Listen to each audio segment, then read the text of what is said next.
Refugees have been coming to Australia for at least 170 years, and ever since the end of World War II, over 800,000 refugees have been coming to Australia in considerable numbers in search of a new and better life.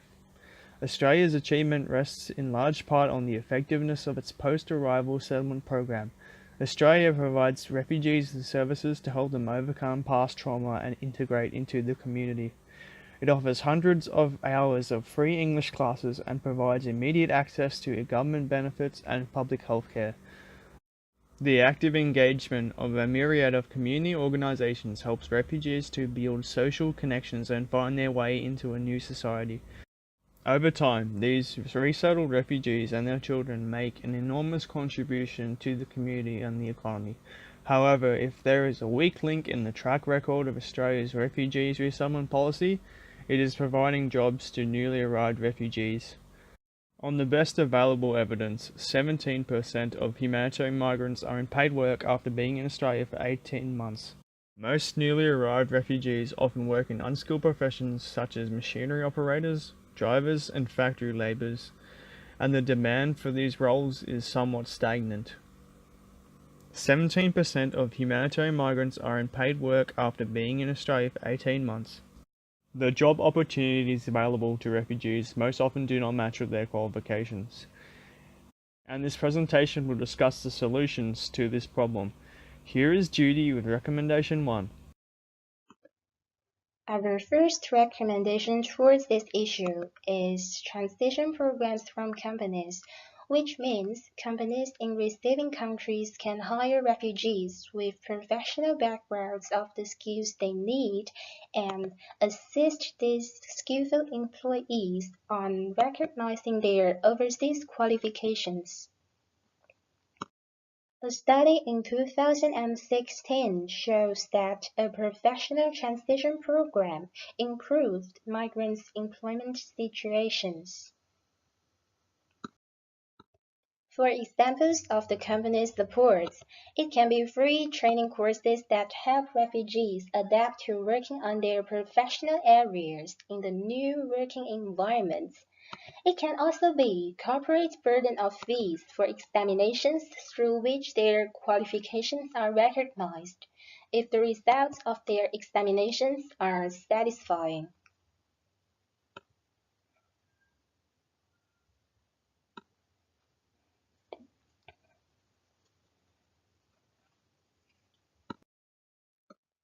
Now, let's turn to the benefits we anticipate for implementing this recommendation.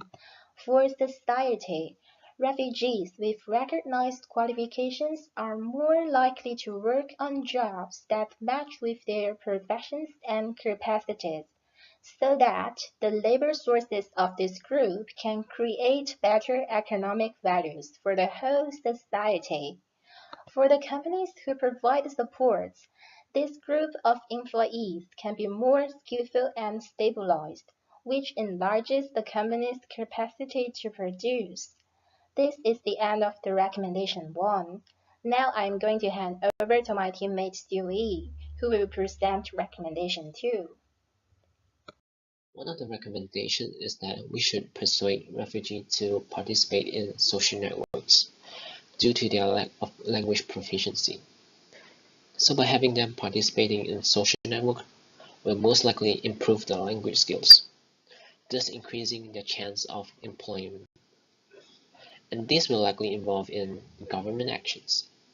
For example, the government should make social network more accessible to the refugees. And this is most likely a long-term benefits, because as long as refugee keeps earning income, the government will continuously receive tax revenue as benefits. And now I'd like Daisy to present the conclusion. And the benefits of refugee participating in social networks is that it helps the refugees match their professional qualifications, so it increases the chance of them getting better jobs and likely a higher revenue, thus increasing the government tax revenue overall. In conclusion, there are two main barriers that result in refugees' employment not matching their professional qualifications. One of the main barriers is qualification recognition. A research shows that refugees who have a high-level qualification are required to recertificate their lecturer when they immigrated to a new country. However, this problem can be solved if companies provide support to help skillful refugees have their qualifications recognized in their receiving countries. On the other hand, the lack of language proficiency is another problem.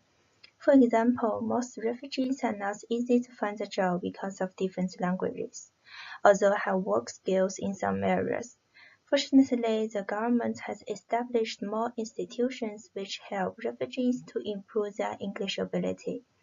Meanwhile, set up more websites for learning English because the accessible social network is easy to them learning. Hopefully, more and more refugees can find a good job in a new country.